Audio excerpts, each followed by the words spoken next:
आज आम जाना केमती स्वीट कॉर्न को आम बहुत दिन पर्यंत बा 6 मास पर्यंत केमती ताको आम स्टोर करके रखिपर। तो एबे एटा बहुत प्रचुर परिमाण में मिलूँ। तो एटा ही ठीक समय एटा को आम बहुत सस्तारे केमिति अधिक दिन यहाँ को स्टोर करके रखिनवा कि मात्र 10 मिनिट रे ही आम ताको स्टोर करके रखिनवा। तो ये मुझे गोटे स्वीट कॉर्न आपण मानक देखा 2 खंड कर एटा को इजिली यार दाना गुड़ाक एमती छाड़ीज। तो आपण मैंने कौन करेंगे ना सब बेले गोटे साइड आगे मझिरू माने ताको छड़े ने जहाँफल कौन हम ना अन्य दाना गुड़ाक भी आमको छड़ाई सुविधा हम। तो ये देखिपे मुझे आगे मझिरू मझिरू ही किछटा छड़े नौ जहाँफल कि यहाँ छड़ाई सुविधा हम। देखो केते बढ़िया भाव में छाड़ी जाऊँगी ना।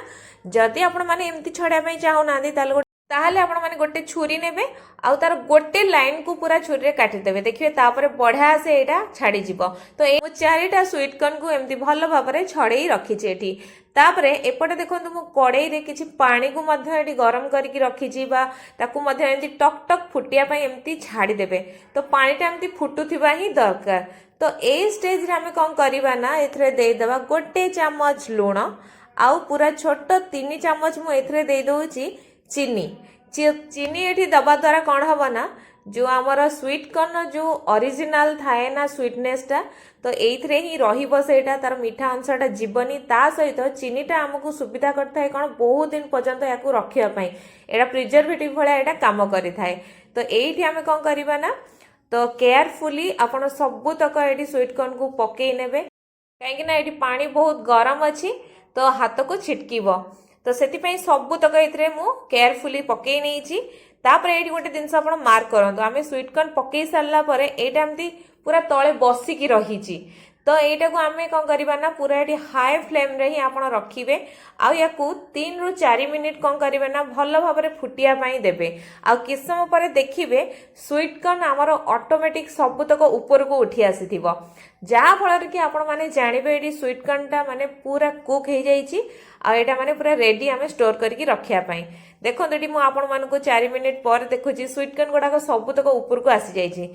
ये गोटे जिन आप देखु स्वीट कॉर्न गुड़ाक बढ़िया से फुली जाइए ता सहित तार कलर गुड़ाक देखु पूरा बढ़िया से अच्छी तार कलर बिल्कुल भी ये फिका पड़नी कहीं आम जेहेतु चीनी आ लुण ए पकई थे।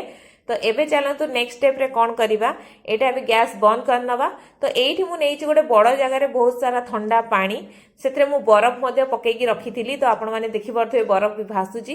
तो जदि आपण मानक पाखरे बरफ नथिबो ताहाले सेही पानी को आपण माने बार बार 3-4 थर धोई नेबे। किंतु बरफ पकेले कौन हम ना आम जो स्वीट कॉर्न टा पूरा गरम गरम होइथिबो ना सेतु आम काढ़ी पकेले कौन हम ना तार कुकिंग प्रोसेसटा बंद हो जहाँ फल कि सेटा अधिक आमर सिझिबनी।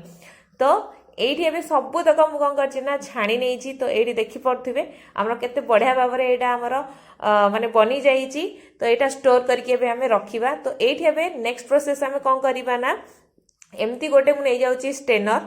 तो ये स्टेनर रे कौन करवा ना जो ठंडा पानी रू एबे सबूतक आम छाणिकी नहीं स्टेनर रे रखी नवा। आउ एथरे ना आपण माने बिल्कुल भी बेसी पानी रखिबेनी जेते कम पानी एथरे रहिबो। तो एठी मु सबूतक पानी आधरो निगाड़ी नहीं। तो देखिपे निगाड़ी नेला परे एमती गोटे आपण कना नहीं जिवे बा टावेल नहीं जिवे नहीं सारा पर ता ऊपर एमती ताको सबूतक एमती खेळेई नेबे। तो खेळेई नेबे पाखापाखी 2 ରୁ 3 मिनिट भलिया जहाँ फल कि एटा टिके सुखी जीवो तादर पानीटा टिके सुखी गला परे ताको आमे स्टोर करके रखिबा। तो एठी एबे पाखापाखी 3 मिनिट हो जाइए। तो मुझे नहीं जाइए गोटे आइसक्रीम डब्बा जोटा कि आमर सरी जाइए आइसक्रीम एटी। तो आपण मान पाखे आप चाहिए पॉलिथिन नहीं पारे ना जो जिप वाला आमर जरी आसूची ना सेमती ही नहीं पारे। तो सेटा मो पाखे सरी जाइए। तो ये मुझे नहीं जाइए गोटे माने डब्बा आपण पाखे जहाँ भी थी नहीं जीवे आधर काढ़ी ये सबूतक आप रखिकी पूरा फ्रिजर ही या रखीदे। बिल्कुल विश्वास करेंगे 6 मास पर्यंत आराम से आपण मैंने रखिकी जिते जहाँ भी दरकार आपण मैंने काढ़ी खाई पारे। यहीपरी भाव में आपण मैंने घर को ढेर सारा स्वीट कॉर्न नहीं आसतु आमती प्रोसेस रे मात्र 10 मिनिट रे आपण मैंने ताकू स्टोर करके रखी नियंतु। आपण मानकु वीडियो केमती लागिला आम कमेंट बॉक्स रे कमेंट करी निश्चय जणांतु। धन्यवाद।